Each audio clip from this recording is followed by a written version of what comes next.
Barton FM, following Barton Town. Sport on Barton FM is sponsored by Easy Buy. I'll hand straight over to Trevor Richards, who's talking to Danny North. Once again, it's Thursday down at Baysgarth School, which is reopened after the Christmas break. It's the first team are back here training. We're going to have a word with Danny North, see what's going on with the first team before our game on Saturday against Albion Sports. Good evening, Danny. Good evening. So it's Tuesday night. We went out of the League Cup. Yeah. Losing 1-0 in the last few minutes, really, wasn't it? We had a few chances. Yeah, we at the time, obviously, it's disappointing to go out. Probably a bit harsh on the lads after the game. I've had time to obviously look back and watch the game again. I actually thought we played quite well. So a good performance overall? Yeah, to an extent. Obviously, we lost the game and we didn't score, so that's a disappointing part of it.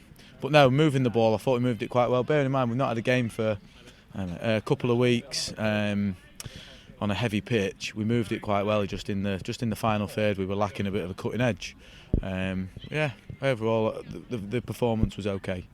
So this week we got Albion Sports, yep, who I would say traditionally, if that's the right word, haven't done terribly well in the league, but this year seem to be going quite well. Yeah, so they obviously, I think they stayed up by technicality, and they seem to start their season flying, like they were running away with it to an extent. Looking earlier on, I think they've won 4 of the last 17. Something like that, including cup games and whatnot. But we know what they're about. We know they're a physical team, and they've got a lad, I think Robbie Fox, I think he's called, who's scoring for fun. Right. They're up there. They obviously look like they're going for it. So we know it's going to be a tough test. But it's a home game for us, and if it's one of them, if we win our games in hand, I think we could go like a point behind them. So we know that we want to be in and around where they are. So it's a massive game for us, really is. Yeah, going through the games, we're barely halfway through the home season. Is that a bit of a worry as we're now in January, and obviously we've only got a couple of months to go to the end of the season? Yeah, so I think obviously the last few years, I think you realise that we do have games off because of the pitch and whatnot. It is what it is. Hopefully it's getting sorted, but we know what's coming. The squad we've got is definitely good enough to deal with so many games. It's just obviously managing it right. If I can bring 1 or 2 players in, I will. But it is what it is. I think luckily, I say luckily, this year there's been other teams that have had a fair few games off as well. So we're not miles and miles behind like we have been in previous years. I noticed on Tuesday we didn't have Josh Smaller and Henry Cook. They're training tonight. Are they both fit, or? Yeah. So obviously with Josh being dual signed with Cleethorpes, they played last night and they told him that they wanted him. Right.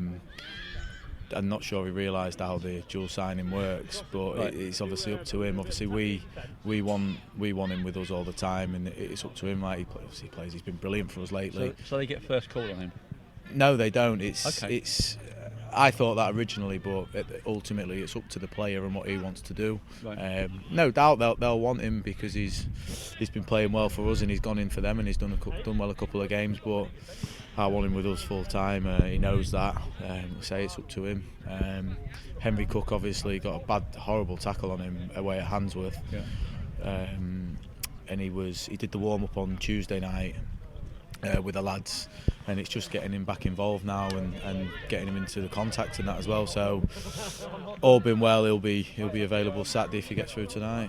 Okay. Anybody injury-wise? I noticed Tom Davies not here. So Tom Davey, he wasn't going to be here anyway through his work, through school and whatnot. But he's right. He's done something to his right foot. It's swelled up. I don't know if he's broke a toe or a bone or whatever. It looks quite swollen. Right. I'm sure he can strap it up and go from there, but we'll see how he is. Other than that, we've pretty much... Should be good. Yeah, Josh Lacey's at work, working, so he's not available. But other than that, I think pretty much everyone's available for us and be raring to go. Okay, any new faces on the horizon?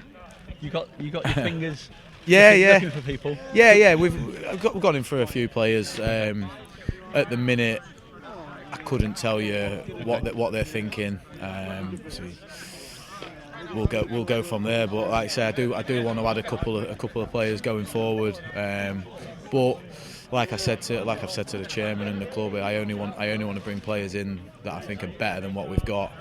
So you're not leaving yourself with a massive pool of players to go at. But we'll see what happens. Say I want to bring a couple in, and we'll just go from there, really. Okay, thank you, Danny. I think they're all ready for you to start the training session. Peter's getting them all sorted. Yeah, Winnie can look after them. Thanks very much. Cheers. Bye. For the latest Barton Town news and information, visit the club's website at www.bartontownfc.co.uk. That's it for this edition of Swans Talk. Thanks for listening.